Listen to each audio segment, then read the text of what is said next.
Shabbat Shalom. This week, we read from the double Torah portion of Matot Maseh.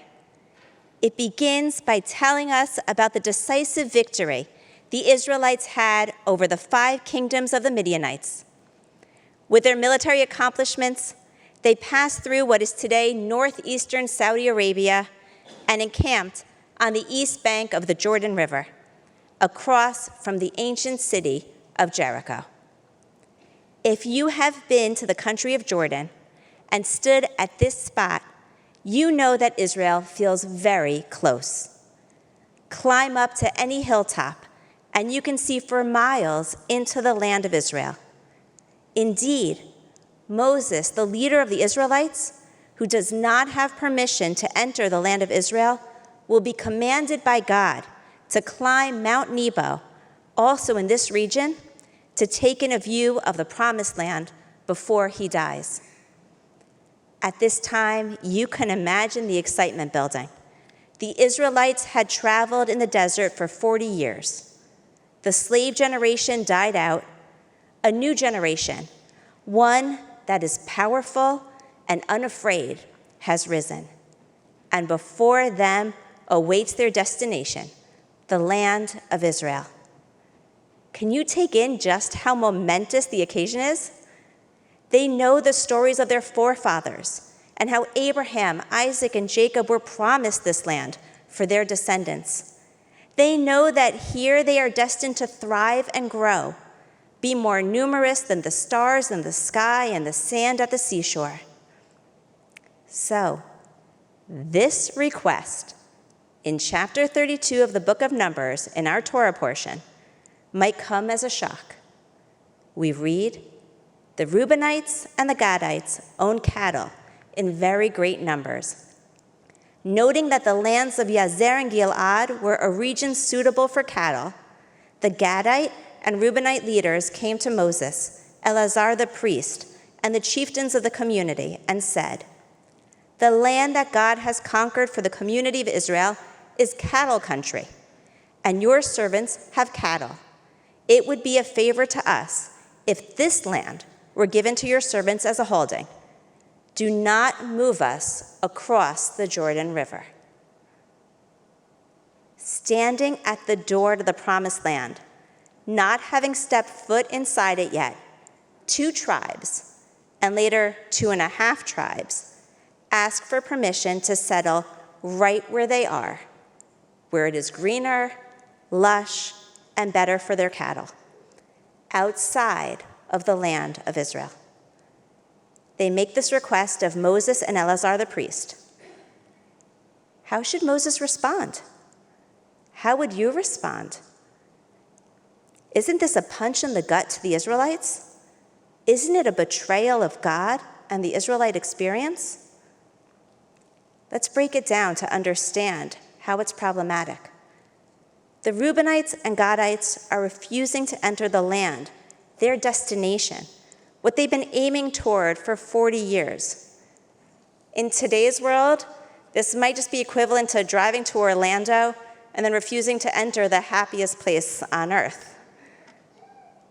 God had promised the land to the Israelite tribes. Not accepting your parcel of land within the borders of Israel might be a betrayal of God. If the Israelites are more than tribes, but truly one people, one nation, aren't these tribes asking for their future to no longer be bound up with the future of their brothers and sisters, or at least their cousins? The land of Canaan is not empty and ready to be settled by the Israelites. It is the land of the Amorites, the Girgashites, the Hittites, the Hivites, the Jebusites, and the Perizzites. The battles ahead will be bloody. By remaining outside of Israel, aren't they acting with cowardice for not putting their lives at risk along with the rest of the nation? Finally, Jewish observance is land-based. Its focus is on Israel, and there are mitzvot that can only be practiced there. These tribes are excluding themselves from practicing the fullness of God's commandments. there are a lot of arguments against the tribes of Reuben and Gad remaining outside the land. Now, if Moses was only processing this side of the argument against giving the tribes of Gad and Reuben permission to settle east of the Jordan, then he would have to say no to this request. But maybe there is some validity in their wishing to stay on the East Bank, and Moses would need to weigh that in his response. The arguments in favor include Reuben and Gad recognize their needs as tribes. Cattle grazing is land-intensive and depletes the land of vegetation. By allowing them to stay outside of the Promised Land, they would be able to thrive without causing undue harm and lasting harm to the land. By settling east of the Jordan, they are, in effect, expanding the borders of Israel. The land is contiguous with that of the other tribes. And later, in the time of King David, the borders will expand well north and east of this area. Without their foothold in the land, King David's massive kingdom might never have transpired. And these tribes will also become a security barrier. They will be the first to fight incursions from the east. Ultimately, in 722 BCE, when the Assyrians attacked these tribes, they were the first of the 10 tribes to fall. It is possible that their fight enabled the 2 remaining tribes of Israel to stay safe from harm and undefeated. Despite all of these reasons to stay outside of the land, Moses doesn't hear the request as valid. He gets angry with the tribes and accuses them of risking bringing God's wrath on the Israelites. In response, the Reubenites and the Gadites suggest a compromise. They would fortify their cities on the east of the Jordan, freeing their soldiers to serve as shock troops in the conquest of the land of Canaan. They would be the first in all battles and would not return to their own homes until all of the tribes were fully settled and safe.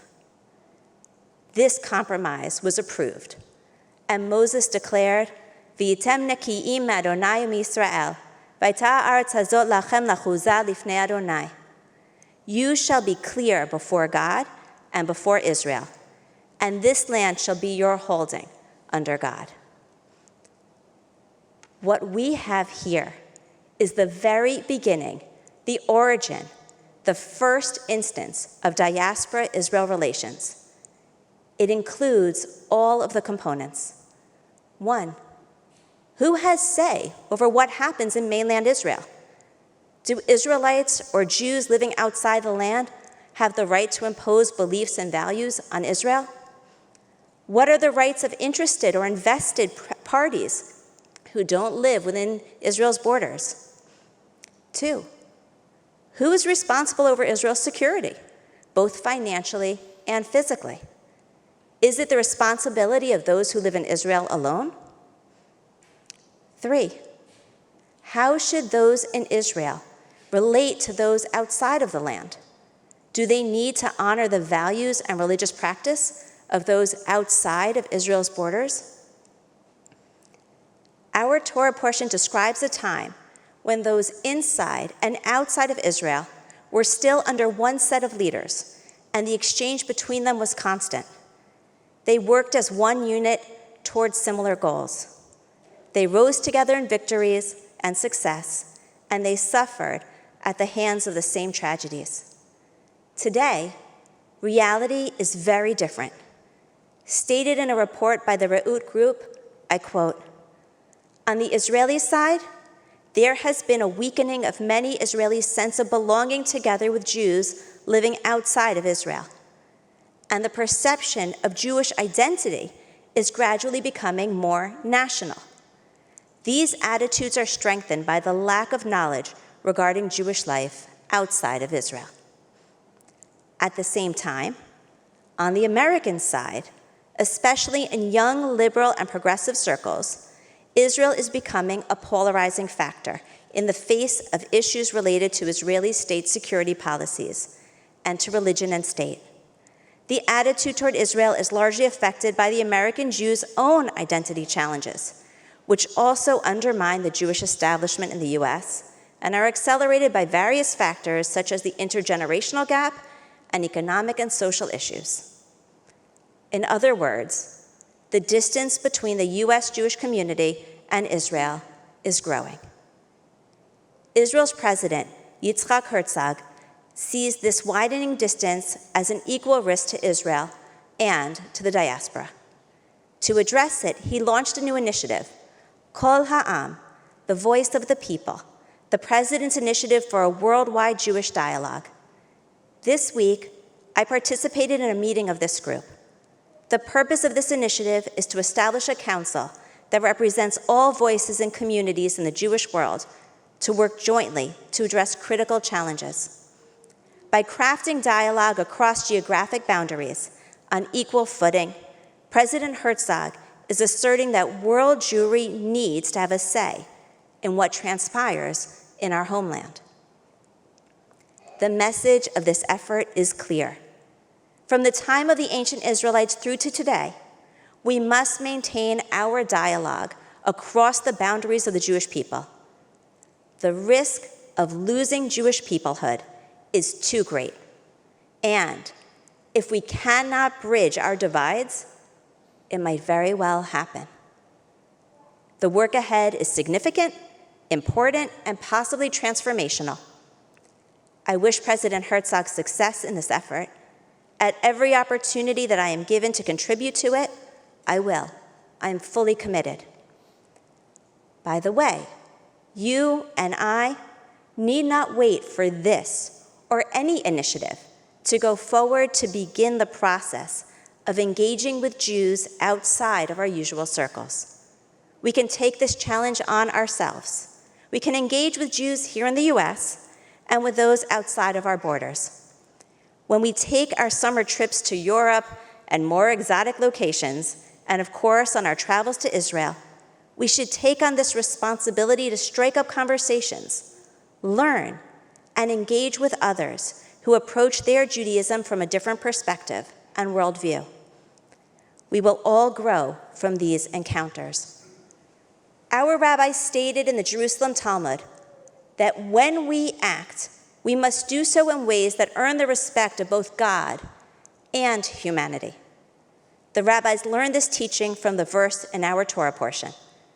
The decision to start the first diaspora community ever was a good one, both in the eyes of God and our Israelite brethren.